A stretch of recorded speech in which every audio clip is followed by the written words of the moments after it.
Passar da água para o vinho agora, vamos para Brasília falar de uma PEC que foi aprovada ontem no Senado em relação ao STF. Aí está dando muita confusão, o governo está tentando ficar o mais de fora possível para deixar essa confusão entre o Legislativo e o Judiciário. O Senado aprova a PEC que limita poderes do STF. E aí destaca-se o fato do líder do governo no Senado ter votado a favor da PEC. Uma PEC que teve apoio majoritariamente dos senadores de oposição. Vou explicar aqui para vocês colocando na tela um tweet do Congresso em Foco para ilustrar aqui essa notícia, talvez a principal notícia do ponto de vista político do dia de ontem, das últimas 24 horas. Foi aprovado no plenário do Senado essa PEC, né, essa proposta de emenda à Constituição, que, de forma geral, limita poderes do STF, do Supremo Tribunal Federal. Não só do STF, né, mas do Judiciário, assim, de forma geral. O placar foi de 52 votos a 18, eram necessários 49, então ainda teve uma sobra de 3 votos a favor. Esses votos favoráveis, como eu falei, foram majoritariamente de senadores da oposição, mas teve também votos de senadores governistas da situação. E aí destaca-se o Jacques Wagner, senador do PT da Bahia e é líder do governo no Senado, né? E ele anunciou publicamente ali no Senado que votaria a favor da PEC, acabou aplaudido por senadores de oposição, uma situação um tanto quanto inusitada, né, nesse Brasil cada vez mais polarizado que a gente vê, e agora o texto tem que ser aprovado pela Câmara. O que é esse texto? Vou tentar passar para vocês da forma mais simples e resumida e básica possível. Lógico que o texto é muito mais complexo do que isso. É um texto de autoria do próprio presidente do Senado, isso é importante dizer, o Rodrigo Pacheco. Ele restringe as possibilidades de ministros do STF e desembargadores, de forma geral, tomarem decisões individuais. Destaca-se isso. É uma proibição com relação a decisões individuais, as chamadas, no meio jurídico, decisões monocráticas. E suspendem a validade de decisões essas, né, individuais, que suspendem a validade de leis e atos dos presidentes da República, da Câmara e do Senado. Então ainda há uma restrição muito específica, né, de ações monocráticas relacionadas a leis ou atos dos presidentes ou da República, da Câmara ou do Senado. É uma limitação. Eu vou colocar até uma opinião aqui que eu achei muito sóbria sobre o tema. Antes dessa opinião sóbria, eu vou abrir aqui com opiniões mais tendenciosas, tanto de quem votou a favor da PEC, quanto de quem votou contra a PEC, para a gente ter um pouco de noção dos dois lados aí dessa história que não deixa de ser polêmica, né? É considerada uma vitória do presidente do Senado, que foi quem é o autor da PEC, o Rodrigo Pacheco. Ele trabalhava ali nos bastidores incansavelmente nos últimos dias para a aprovação dessa PEC. Então, começo colocando aqui a explicação dele, da visão dele do porquê da PEC ser importante. A PEC das decisões monocráticas é algo tecnicamente muito aconselhável, porque significa dizer que uma lei votada nas duas casas do Legislativo e sancionada pelo presidente da República só pode ser declarada inconstitucional a partir do Supremo Tribunal Federal por sua força colegiada e não por uma decisão isolada de um ministro. Portanto, eu considero algo adequado do seu ponto de vista jurídico, do seu ponto de vista político e para a preservação institucional da boa relação entre os poderes.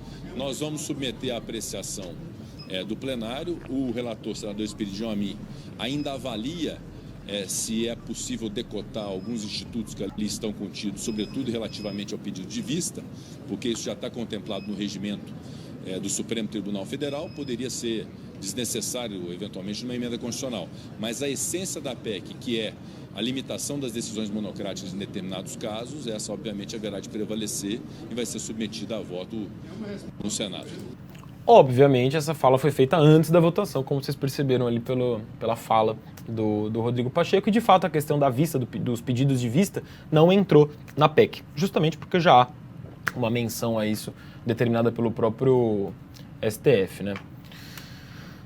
Entre os senadores, eu destaco o voto do Eduardo Girão, candidato, um senador de oposição, né, nesse caso, do Partido Novo, e vou destacar um videozinho dele aqui, um trecho desse vídeo, dele explicando por que, na visão dele, é importante a aprovação dessa PEC.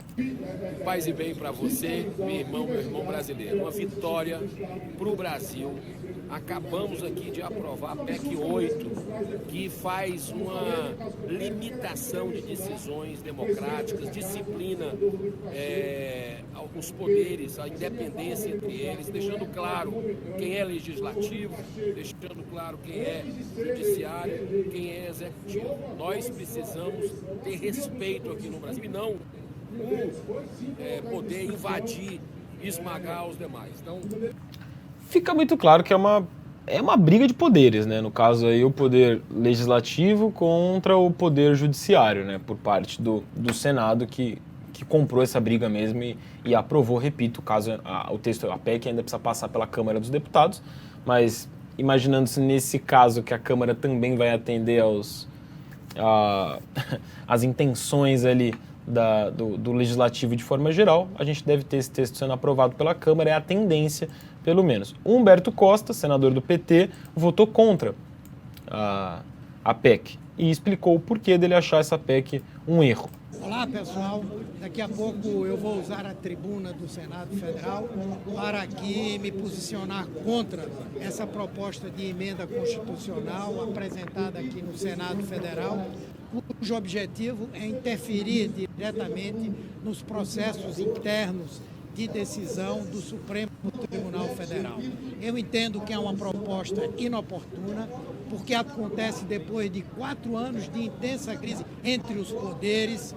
É inoportuna porque é o que a extrema-direita quer nesse país, é fragilizar o Supremo para ameaçar a democracia mais uma vez. E é inócua, porque o Supremo já tomou decisões para definir período para pedidos de vista, decisões monocráticas. Os pedidos de vista acabaram realmente não entrando na PEC, reforço.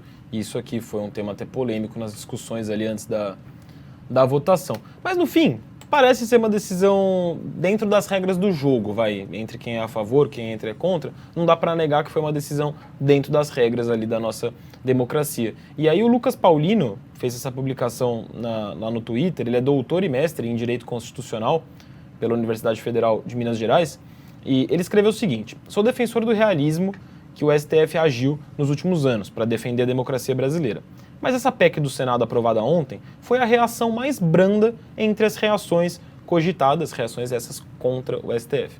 É praticamente um consenso acadêmico que liminares monocráticas de ministros do STF são fontes de reiterados abusos e que devem ser restringidas. A Rosa Weber já tinha até feito um esforço nesse sentido.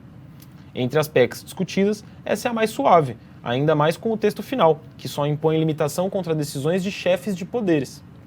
E não, essa PEC não afronta a cláusula pétrea de separação de poderes, até porque a instituição STF permanece com plenos poderes de exercer suas competências institucionais. Na real, é um exercício da própria lógica da separação de poderes, de um tentar controlar abusos do outro. Então, achei sóbria essa análise aí, de uma PEC aparentemente também sóbria.